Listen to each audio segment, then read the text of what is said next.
Graphicura Hill University School of Pharmacy presents this session for medicinal chemistry. Today, we are starting drug acting on central nervous system. So now, we are going to discuss the sedatives and hypnotics. I'm Associate Professor Dr. Ahmed Nawaz Khan from School of Pharmacy. The nervous system is a complex, highly specialized network. We know that it organizes and explains and direct interaction between us and the world around us. This nervous system is divided into brain and spinal cord, and that makes the central nervous system. And you might remember that the nerve cells that control the voluntary and involuntary movement that make the peripheral nervous system. This nervous system directs the function of all tissues of the body. The peripheral nervous system, they receive thousands of sensory inputs, and via spinal cord they transmit them to the brain. The brain processes these incoming information and then discard around 99% of it because the unimportance. There are some neurotransmitters which are playing role in it. The known neurotransmitter like acetylcholine, which is involved with the memory and learning, norepinephrine or noradrenaline, which is involved in mania, depression, and emotions, serotonin, dopamine, etc. This nervous system controls the sight, hearing, taste, smell, and feeling sensations. It also controls the voluntary and involuntary functions like movement, balance, and coordination of the body. It regulates the action of most other body systems such as blood flow and blood pressure. It also enhances the ability to think and reason. This system allows us to be conscious and have thoughts, memories, and language. But the symptoms of a nervous system problem depend on which the area of the nervous system is involved and what is the cause of the problem.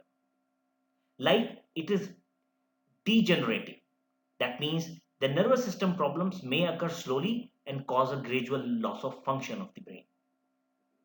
It may be acute, that may occur suddenly and cause life-threatening problems. And these symptoms may be mild or severe. Now let's see that what are these serious problems.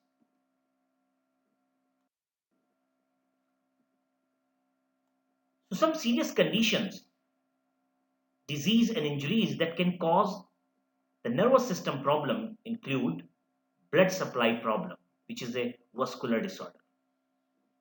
They may be cause the injuries, that is trauma, especially injuries to the head and spinal cord. Problems that are present at the birth, which also known as the congenital. It may be a health problem such as anxiety disorder, depression, or psychosis. Exposure to the toxins such as carbon monoxide, arsenic, or lead. And they also cause some problem which are loss of the function of the brain, which is a degenerative. That means, see the example. What example it includes? First is the Parkinsonism disease.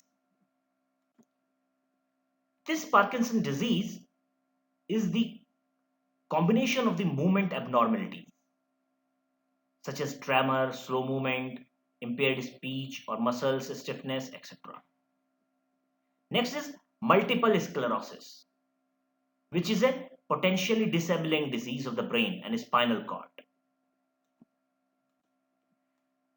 Alzheimer's disease, which is a progressive disorder that causes brain cell to waste away and die. And Alzheimer is one of the most common cause of the dementia. Huntington's disease.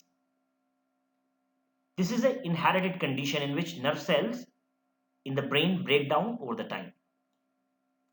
The peripheral neuropathies, which is a condition in which the nerves that carry the message to and from the brain and spinal cord from and the rest of the body are damaged or diseased. That is known as the peripheral neuropathies. The infection may occur that may occur in the brain. If it is occur in brain, that is encephalitis or abscesses. If it occur in the membrane surrounding the brain and the spinal cord, it is known as meningitis. Sometime overuse or withdrawal from the prescription and non-prescription medicines like illegal drugs or alcohol, this problem issues of the central nervous system occur. A brain tumor or some failure of the organ.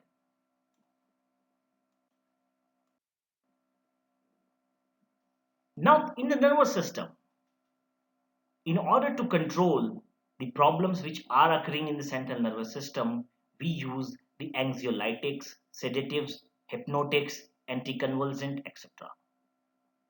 Now today, we are going to discuss the anxiolytics, sedatives and hypnotics, which are the medicine that work on the central nervous system to relieve anxiety, aid sleep, or have a calming effect. But there is some overlap between these anxiolytic and sedative hypnotics drugs.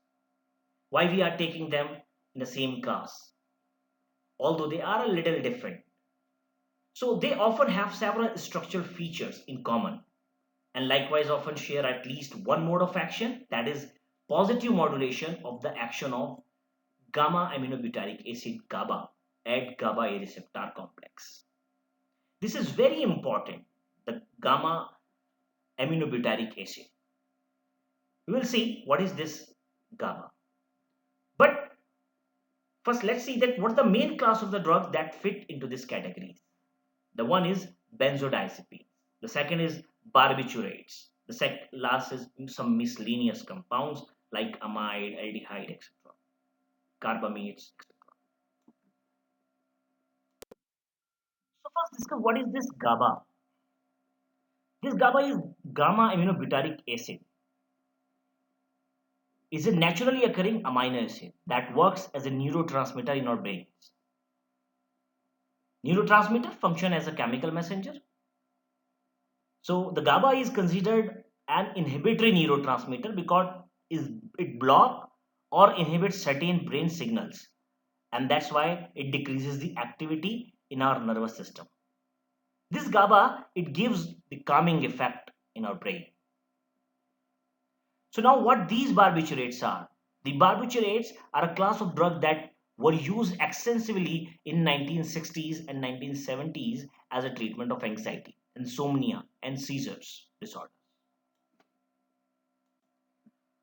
But their use is limited to a few specific conditions such as extreme cases of insomnia, seizures that are unresponsive to other less toxic agents, the induction of anesthesia in combination with acetaminophen and caffeine to relieve tension headaches. Apart from a few specific indications, they are not common prescribed these days because, because of largely superseded by the benzodiazepine class, which are much more safer and because the barbiturates they are highly addictive or potentially addictive.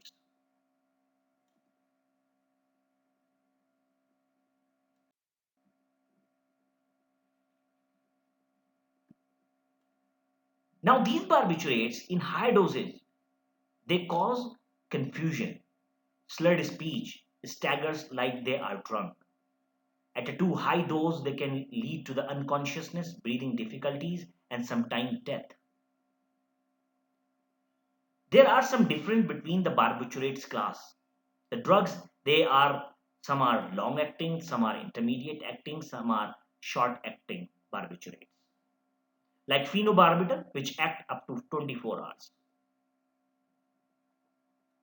These are the chemical structure of the barbiturates: thiopental, pentobarbital, phenobarbital, thiamyl, secobarbital, methotrexate. But there are some common side effects of these, which are confusion, diarrhea, dizziness, drowsiness, headache, irritability, low blood pressure, nausea, vomiting, and some vertigo.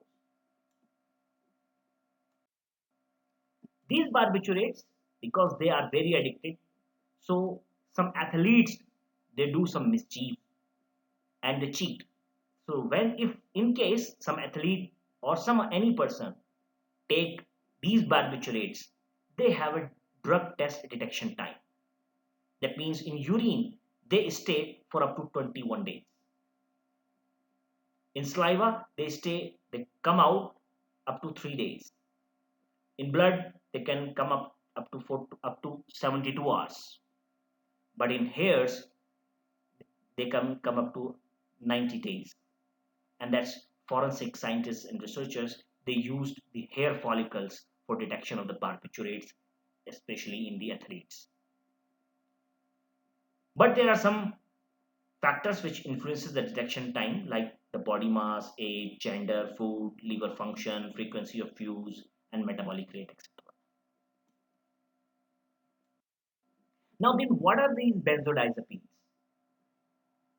These benzodiazepines, also called benzos, and they are a class of agent that work in central nervous system and are used for a variety of medical conditions. They act on a specific receptor in the brain. These GABA receptor, they are of two types, GABA A and GABA B.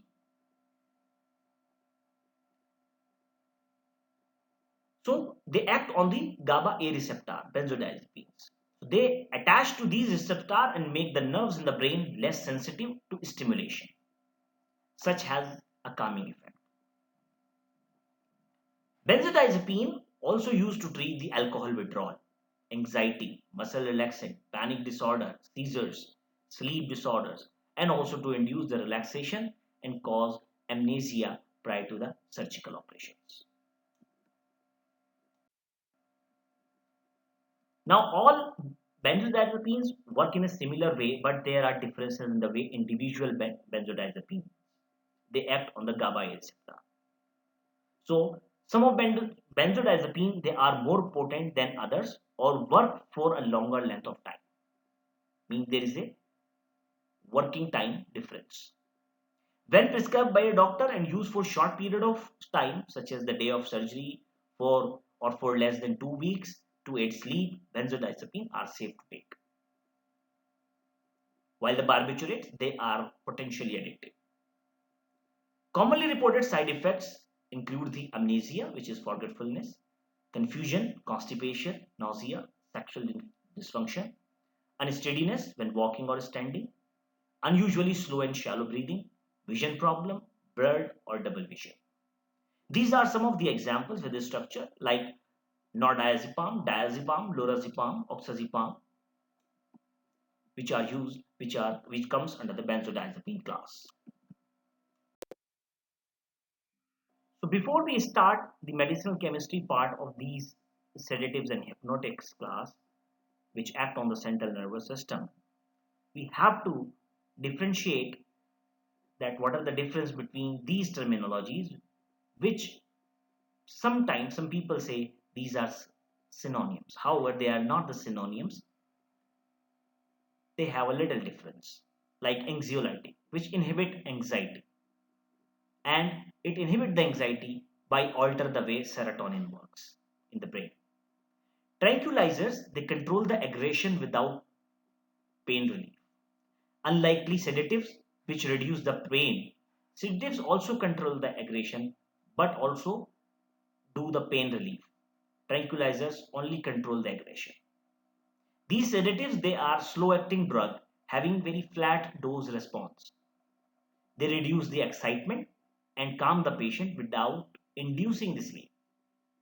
While the hypnotics, they are quicker onset action within a short duration of period and having a steeper dose response. They produce sleep which is resemble to the natural sleep. This is how these four terminologies they are different.